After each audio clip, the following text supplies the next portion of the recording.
All right, as we talked about earlier today the 49ers made their position coaches available. And so we got an opportunity to kind of bounce around the room and talk to a lot of the different 49ers assistant coaches. First, the defensive coaches came out for about 30 minutes in the auditorium where the team has their team meetings, as well as where the post-game press conferences and actually during the week press conferences take place there at Levi Stadium. But just wanted to hit on some things from some of the coaches that I talked to. The first thing was, I know a lot of people were talking about, and I guess I was talking about it too, quite obviously. Trent Williams was not or had not been at the 49ers offseason program. He was there at the very beginning at phase one. And then he was gone for a few weeks, couple weeks, in the words of Kyle Shanahan. But Shanahan did say last week that he expected Trent Williams back soon. Didn't know if that meant week two of OTAs or whether that just meant the mandatory mini camp, which is coming up June 10th and 11th. Well, he's back. Trent Williams, that is. Trent Williams is back. Chris Furster said that Williams is in the building. So whatever mini controversy or whatever the case may be, any question marks about why Trent Williams was gone. Those are kind of pushed to the side now. Trent Williams is in the building. Okay, that's the offensive line.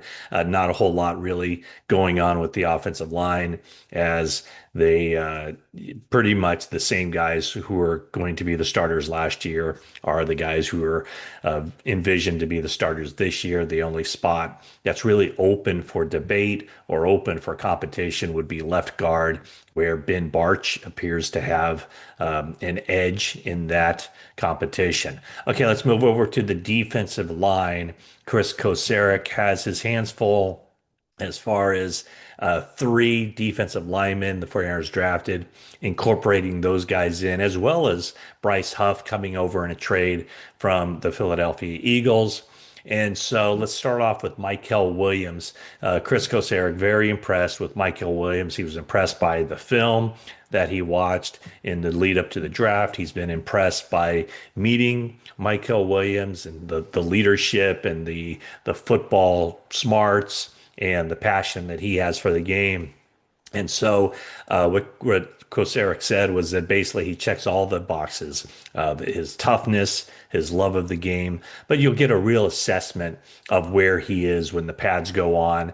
But up to this point, in a very short period of time, what Kocurek said is that he's shown an eagerness to learn and really corrects mistakes quickly. He's spending a lot of time with Nick Bosa. You can see it on the practice field between reps or when there's a little bit of downtime for those defensive linemen or those two particular defensive linemen, Mykel Williams and Bosa, are doing a lot of talking, probably more talking from Bosa as he kind of helps him with the intricate details of the pass rush, leverage, and taking on blocks in the run game. So he's always standing there. Mykel Williams is always standing there by Bosa. So not a bad guy to learn from. As far as the addition of Bryce Huff, what Kocurek says that it gives them more flexibility on the defensive line. 49ers like defensive linemen who can move all and up and down the line, who can play a lot of different spots and show their versatility.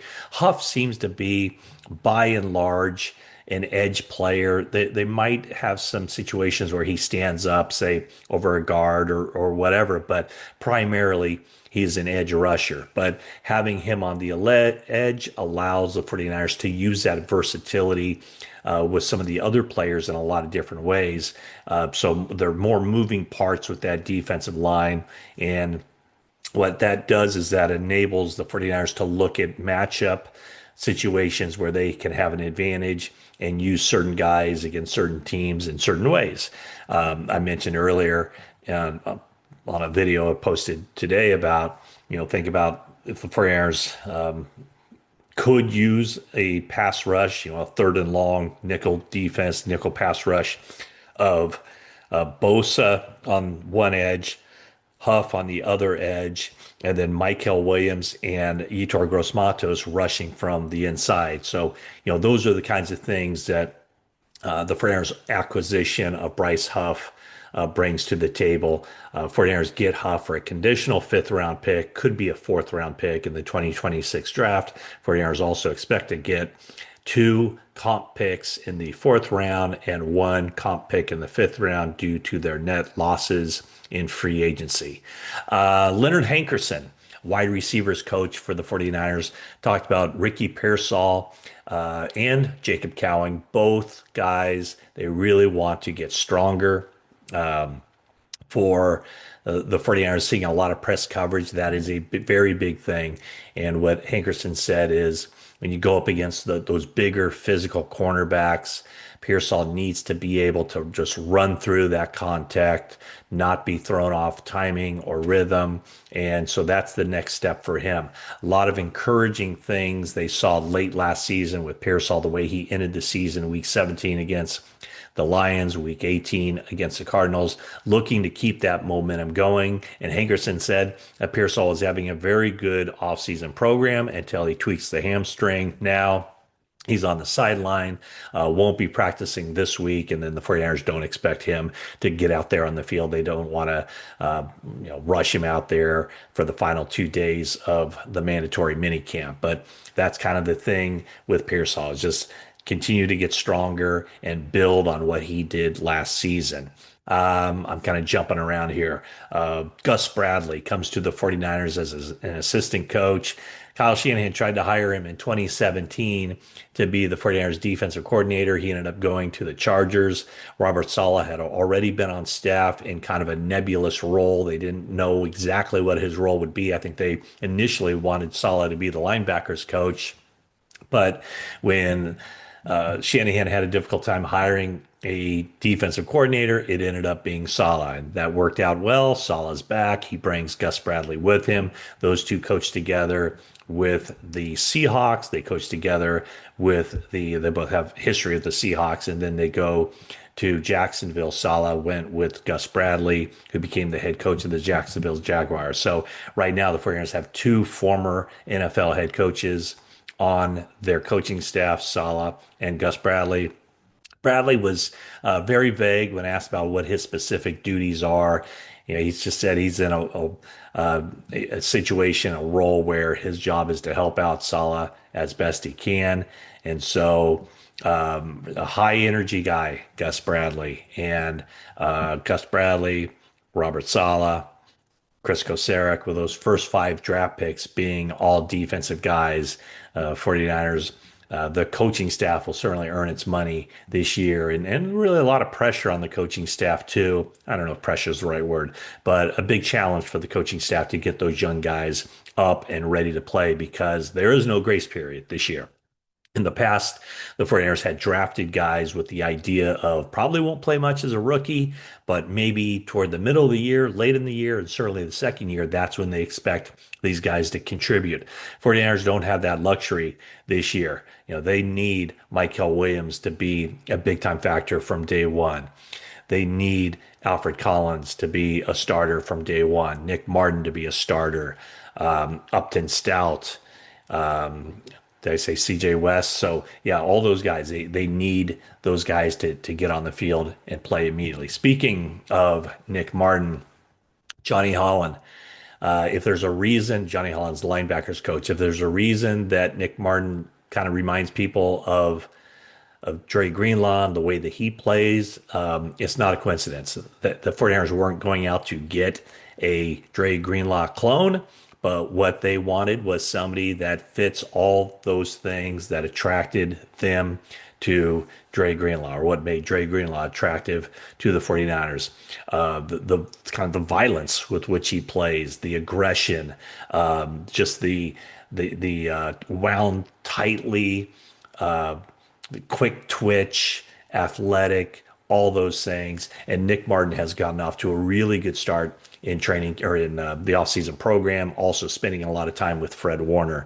As far as Johnny Holland, I don't know if you heard the 49ers Talk podcast with myself and Jennifer Lee Chan, but one of the things that I said, and I realize that Fred Warner is so good in pass coverage, 49ers don't want to pull him off of that. But Johnny Holland said that he believes Fred Warner is as good as it gets as far as being able to rush the passer as an inside linebacker. And so might the 49ers incorporate more of that? Certainly they'd be picking their spots. But Johnny Holland kind of led me to believe that that's something the 49ers are really going to look at to, have Warner, count on him to, come up with more takeaways, to come up with more interceptions, force fumbles, fumble recoveries, and also on occasion dial up some blitzes with him in mind. So, maybe this could be the year that Fred Warner sets a career high with the number of sacks. Let's go back also defense. Ray Brown is the new cornerbacks coach for the 49ers. And again, an energetic guy, strong handshake. Almost broke my right hand with that handshake of his. But he talked a lot about the competitiveness of the cornerbacks, those starters, Diamador Lenore, Renardo Green, and Upton Stout. And so, one thing that was kind of interesting when I asked him about Upton Stout, the rookie from Western Kentucky, Ray Brown comes to the 49ers after coaching at Boston College. And last season, Boston College played Western Kentucky. Now, what Ray Brown told me was that usually during a game, he's not watching when the Boston College offense was on the field because he's getting his guys set. But he could not help but watch Upton Stout because he could hear him from the sideline. And that level of communication, it wasn't trash talk. He could hear Upton Stout talking on the field, getting his guys lined up, making checks and doing everything else and really taking charge in that Western Kentucky secondary. So isn't that funny? A Boston College coach who's now with the 49ers played against Western Kentucky. He didn't go head to head against Upton Stout. From the standpoint of the guys he's coaching, because he coached defensive backs. But Upton Stout really stood out in his mind for just from watching on the sideline that this guy was a player, very competitive, knows what he's doing, a student of the game, a leader, all of that. And now look at it from a game that took place in September of 2024, now in 2025. Ray Brown is coaching Upton Stout. So kind of interesting little tidbit there. Let's see, who else did I talk to? Mick Lombardi, the 49ers quarterbacks coach, taking over for Brian Greasy. And, Mick's been around a while. He came to the 49ers during the Jim Harbaugh regime. Was an entry level coach with the 49ers and kind of worked his way up. He said he spent 7 years in the NFL just breaking down film before starting to get into, the position coach situation, coach with the Patriots, coach with the Raiders, and now his second year with the 49ers, he's the quarterbacks coach. Brian Greasy steps away from that role with the 49ers to return to family life. So Lombardi never played the game at that level, not a quarterback. And so what he says he's really trying to emphasize is that there is a level of credibility that he has to establish and show guys that he can make them better. And so that's his goal right now with Brock Purdy is coming off a season in which Purdy threw 12 interceptions, but still put together, decent year, not as good as the 2023 year.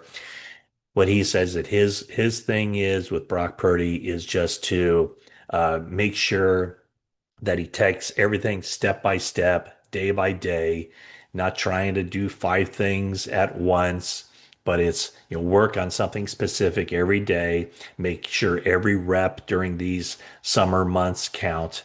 And are we in the summer, by the way? What is it? June 27th? Is that summer? I should know that. When is summer? Let me I'm going to pause this so that I can find out when summer is. I'm back. Yes, June 20th is when summer starts. So can't say summer yet. Summer's for training camp.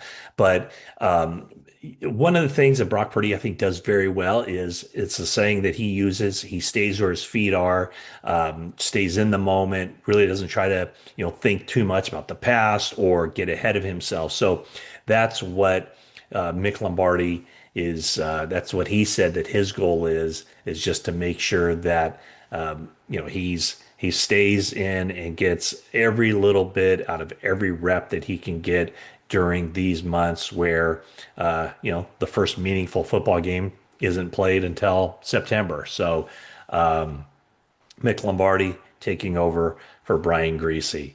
So that's kind of the quick rundown of this. I did ask Leonard Hankerson, the wide receivers coach, about Brandon Aiyuk's status. He says that Aiyuk is, while not being able to practice, obviously, as he returns from the ACL injury, that he is like a second coach, that he has him sitting next to him and they're going through film and he's answering questions from some of the other wide receivers in the room. I asked him specifically for, when he's going to be ready, when Brandon Ayuk is going to be ready or when he's expected to be ready. Hankerson really wanted no part of that. He said that that's a better question for Kyle Shanahan, but really nothing new on how Brandon Ayuk is coming along. I think it's probably a foregone conclusion that he will be placed on the PUP list when the 49ers open training camp in late July and then kind of see where it goes from there. And if there's any chance that he could be available at the start of the regular season. That is very, very, very much up in the air. If he remains on PUP at the start of the regular season, he'd miss the first four games. So that's where the 49ers are. Hankerson, by the way, said, he realizes all the conversation. There's not a superstar in the room as far as the wide receivers go, but it's not about that. It's about all those guys coming together and getting the most out of themselves and working as a team and as a whole, providing some good production for that 49ers wide receivers room. So that's kind of the rundown of the 49ers coaches, assistant coaches, not the coordinators, just the position coaches. So tomorrow, meaning Wednesday, 49ers are back out on the practice field and I'll be out there and I'll probably post something later in the day after I see the guys practice. And in the meantime, thank you for watching this video. Please subscribe, like, comment, all the above. And that is it for now.